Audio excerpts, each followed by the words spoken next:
Salam bahagia Bapak Ibu Guru Hebat. Selamat datang di Koneksi Antar Materi Kesimpulan dan Refleksi Modul 1.1 Pemikiran Ki Hajar Dewantara. Bersama dengan saya Kadek Juniati, calon guru penggerak angkatan 9 dari SDN 3 Tinanggia, Kabupaten Konawe Selatan, di bawah bimbingan fasilitator Bapak Arman SPD dan pengajar praktik Ibu Wahyudia Setiorini SPD. Mengenal asas pendidikan menurut Ki Hajar Dewantara. Pendidikan dan pengajaran tidaklah sama. Pengajaran adalah bagian dari pendidikan. Pengajaran merupakan proses pendidikan dalam memberi ilmu yang berfaedah untuk kecakapan hidup anak secara lahir dan batin. Pendidikan memberi tuntunan terhadap segala kekuatan kodrat yang dimiliki anak agar ia mampu mencapai keselamatan dan kebahagiaan yang setinggi-tingginya, baik sebagai seorang manusia maupun sebagai seorang masyarakat. Pendidikan adalah tempat bersemayanya benih-benih kebudayaan dalam masyarakat. Ki Hajar Dewantara memiliki keyakinan bahwa untuk menciptakan manusia Indonesia yang beradab, maka pendidikan menjadi salah satu kunci utama untuk mencapainya. Dasar-dasar pendidikan menurut Ki Hajar Dewantara. Pendidikan menurut Ki Hajar Dewantara yaitu pendidikan secara menuntun atau among, kita kenal dengan ingat sesang telodo, ing madioman arsa dan tuturi handayani. Pendidikan harus terus berkembang sesuai dengan kodrat alam dan kodrat zaman. Prinsip melakukan perubahan dalam pendidikan yaitu kita kenal dengan asas trikon, yaitu kontinuitas, konvergensi, dan konsentris. Pendidikan diumpamakan sebagai seorang petani dan anak sebagai benih-benih tanaman yang akan ditanam oleh bapak petani. Pendidikan pula harus menghamba pada murid demi mewujudkan kemerdekaan dalam belajar. Tujuan utama pendidikan yaitu perubahan untuk mencapai kesempurnaan budi pekerti, menciptakan manusia yang bijaksana.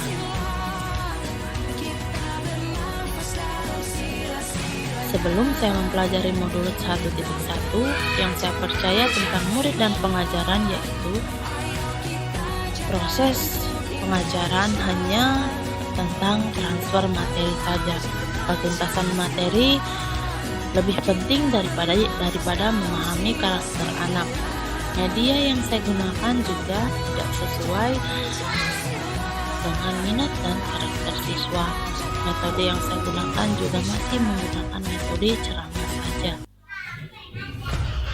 Penilaian yang saya lakukan tidak menyeluruh, hanya dalam ranah kognitif saja. Penilaian hanya berpatokan pada KKM yang menjadi dasar dari ketuntasan dari pembelajaran. Murid hanya sebagai objek dalam pembelajaran. Pengajaran yang saya lakukan kurang sesuai dengan keadaan zaman dan alam. Sebelum saya mempelajari modul 1.1, saya kurang memperdulikan apakah siswa saya sudah mengerti atau belum mengenai materi yang saya ajarkan. Yang terpenting bagi saya yaitu ketuntasan materi yang saya ajarkan. Mengingat materi yang saya bawakan cukup padat.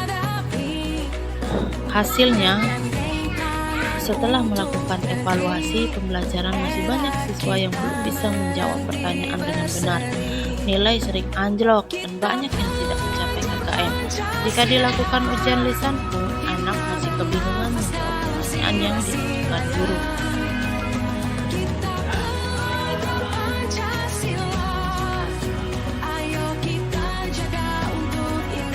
Setelah saya mempelajari modul 1.1 mengenai filosofi pemikiran Ki Hajar Dewantara, saya jadi mengerti bahwa proses pembelajaran yang saya lakukan itu kurang tepat.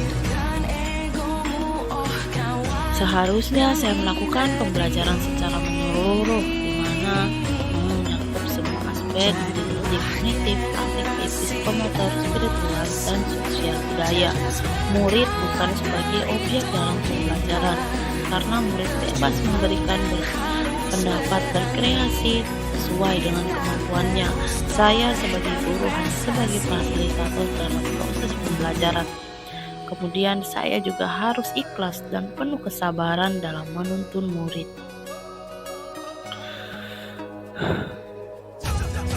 Mempelajari karakter murid sangat penting dalam melakukan pengajaran.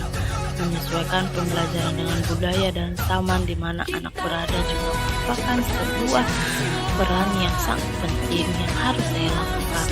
Memberikan ruang untuk tumbuh dan kembang anak sesuai dengan kodratnya merupakan keharusan bagi saya.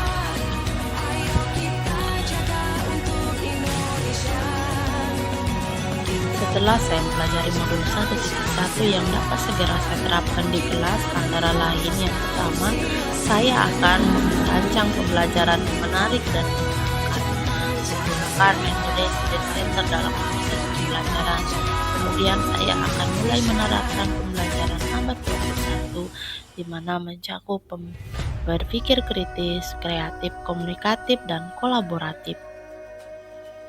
Saya juga akan menjalin komunikasi yang baik untuk mengenal karakter masing-masing siswa agar relevan dengan pengajaran yang saya berikan dengan karakter serta gaya belajar siswa.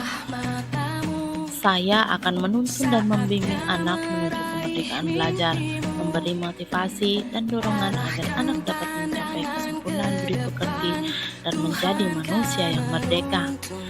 Demikian kesimpulan dan refleksi modul 1.1. Salam bahagia guru penggerak. Tergerak, bergerak, menggerakkan. Terima kasih.